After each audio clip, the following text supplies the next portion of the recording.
Zamboanga Sibugay, akalain niyo po may lalaking nangahas na pumasok at tumalon sa kulungan ng buhaya. Ayun tuloy, kinagat siya at kinaladkad pa. Makaligtas kaya siya? Ay, kanong sinod na kadyadong. Makapigil hininga ang pagsagip sa lalaking ito. Isang maling galaw lang, maaari na siyang sakmalin ng kamatayan. Dong, Ginoo ko, Lord Jesus, Lord Jesus. Ang lalaki kasi natrap sa kulungan ng buhaya. Langgang ano ning sunod man kadya langga? Kabalo man jud ka nga buaya na jagam. Sulod sa siya eh. Sulod siya diri langga. Hanggang sa Imo paakang. sinakmal, Agoy, Ginoo ko lay. Maluoy ka lay. kinaladkad, Lord, maluoy mo. Maluoy ka. Lay, jalak ko jud lay ayon na sa dadagasa lay. Ako'y Ginoo ko, Lord. at pinaikot-ikot na ng buhaya ang tila magiging hapunan niya. Diyos alay. Lay, ayaw sa taong ka na, lay. Diyos ko. Yung ginawa ko is nag-live na lang para makita ng mga rescuer. Alangan naman na pumunta ako sa cage din. Di dalawa kaming kakainin. Nagkayo sa ikapalagda. Nahirapan kaming ma-rescue yung tao kasi buhaya yung kalaban namin. Paano ba nakapasok sa kulungan ng buhaya ang lalaki? Plastic daw yung buhaya. Gusto niyang sakyan. Mahilig din siya sa mga hayop kasi gusto niyang kaibiganin. Higit sa lahat, makakalabas pa kaya rito siya ng buhay. Nyay mo paakang. Lord, ako'y Ginoo ko, Lord. Jesus, lay, maluoy ka, lay. Ang insidente nangyari sa park na ito sa CI Zamboanga Sibugay. Yung Cabul Mangrove Park and Wetlands po is ecotourism site po siya. Yung local people mismo yung actively could participate the planning and managing of the operation. Kwento ng empleyado ng park na si Arlene, nasa kalagitnaan daw siya ng trabaho nang may nanghingi ng saklolo. Auntie, bilis-bilisan mo kasi yung tao inatak ng buaya. Tumakbo ako at tiningnan ko yung tao doon. Dito na raw nang hina ang tuhod ni Arlene nung nakita niya ang lalaki sa loob ng kulungan ng buhaya. Ang buhaya, isang saltwater crocodile na pinangalanan nilang Alay. Tinatansyang nasa 17 feet ang haba nito at nasa 300 kilos ang bigat. Gilak na niya yung paakang. Agoy, Ginoo ko, lay. Maluoy ka, lay. Ang lalaki, itago natin sa pangalang Arthur. Hindi naman siya gumilaw. Walang kibo. Lord, maluoy mo. Maluoy ka. Sa pag-asang mapaamo si Alay, hinaplos-haplos daw ito ni Arthur. Pero Ayaw niya hawakan yung ulo. Kaya Ako'y Ginoo ko, Lord. Jesus, Lord, ayaw sa taong ka na, lay. iniikot-ikot siya. ang kapatid ni Arthur na si Alberto nanlumo sa inabutang lagay ng kanyang kapatid.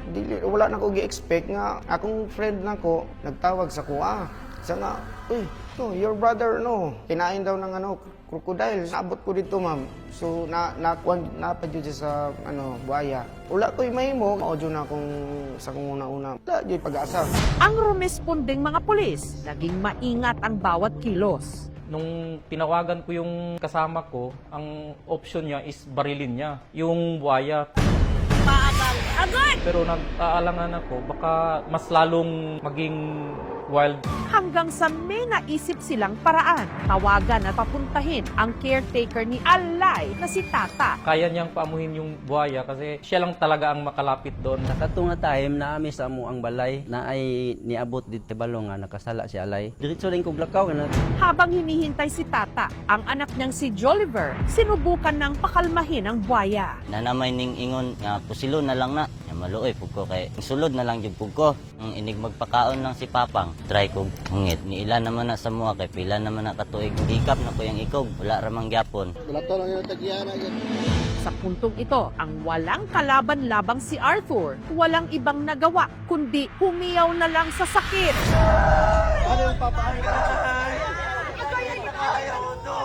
Magkakalahating oras na rin kasing sakmal-sakmal ng buhaya ang kanyang binti.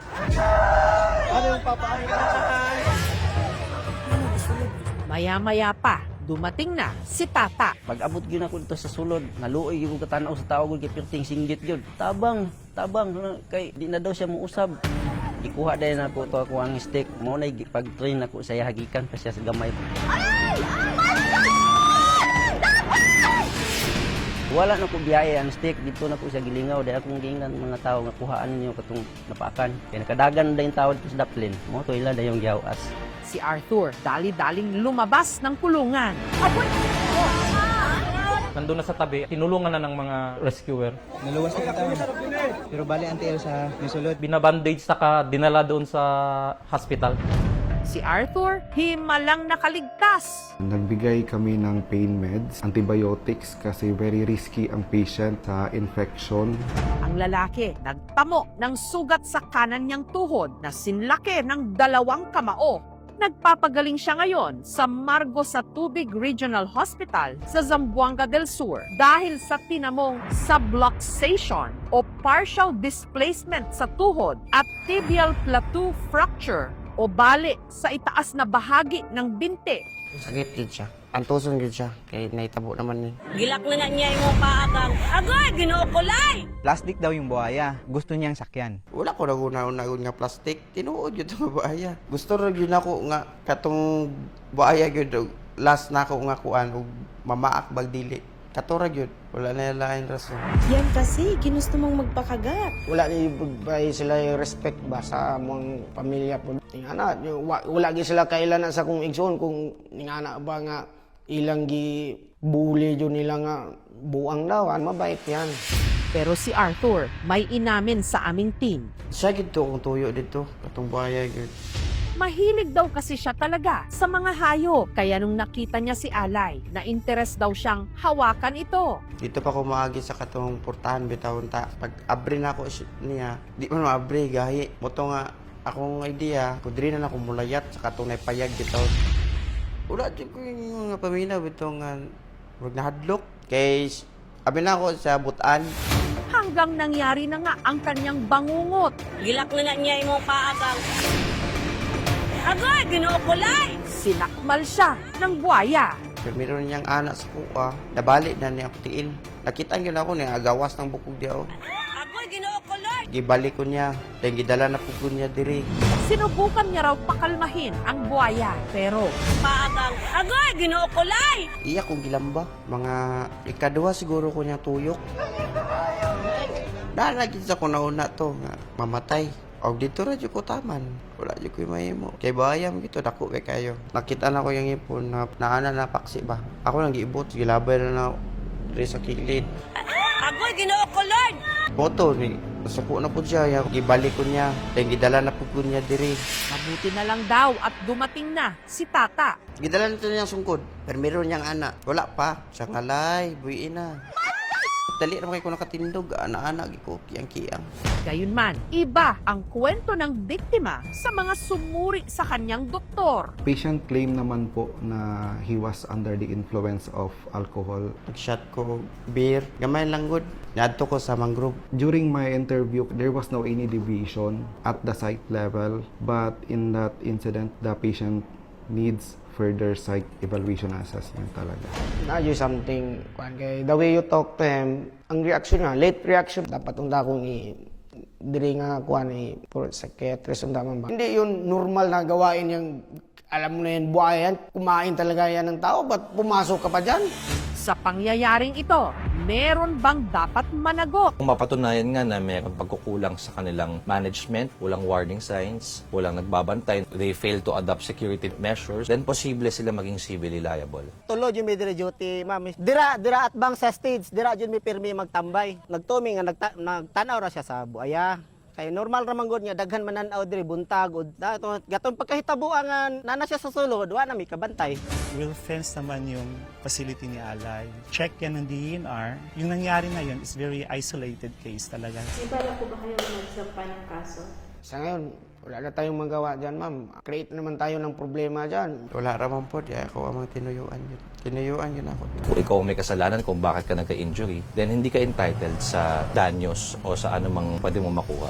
Si Park, meron silang internal rules or merong city ordinance na nag-penalize sa mga tao na kapag papasok or gagambalain yung mga wildlife, kagaya ng crocodile, papatawan ng penalty. Langgang ano ning sulod magkadya langga? Kabalo man jud ka nga buaya na jagang. Before taking any legal action, kailangan po natin malaman kung ano po yung reason or i-assist po talaga yung mental condition niya para po fair naman po sa kanila kung ano po yung dapat natin gawin, ma'am. Di na ko motrog ambak sa buaya.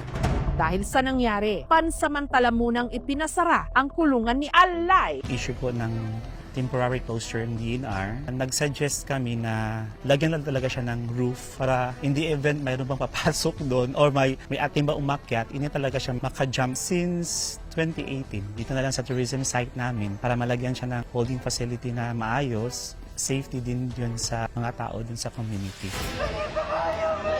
Ang lakas ng isang sagpang ng crocodile, tulad natin yan sa isang maliit na kotse na dumagan sa iyo.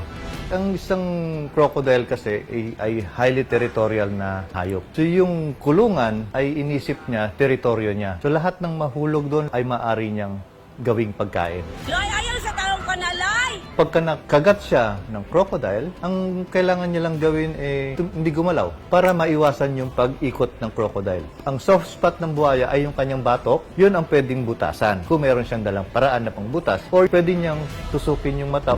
Itong Miyerkules, sumailalim siya sa isa pang operasyon. Debridement and arthroscopy of right knee. Bali, lagyan ng bakal ang bali po. Libre naman ang mga serbisyo, ang mga gamot, but the patient may still need financial support po for the cost of implants and for his daily living.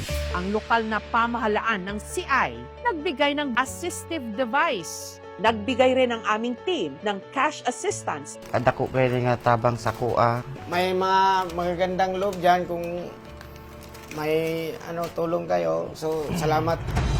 Ang mga mababangis na hayop gaya ng buwaya, likas na nagiging agresibo kapag sila'y ginagambala. Kaya't isang mahigpit na paalala, igalang ang kanilang teritoryo. Dahil kung hindi, baka ikaw pa mismo ang maging alay.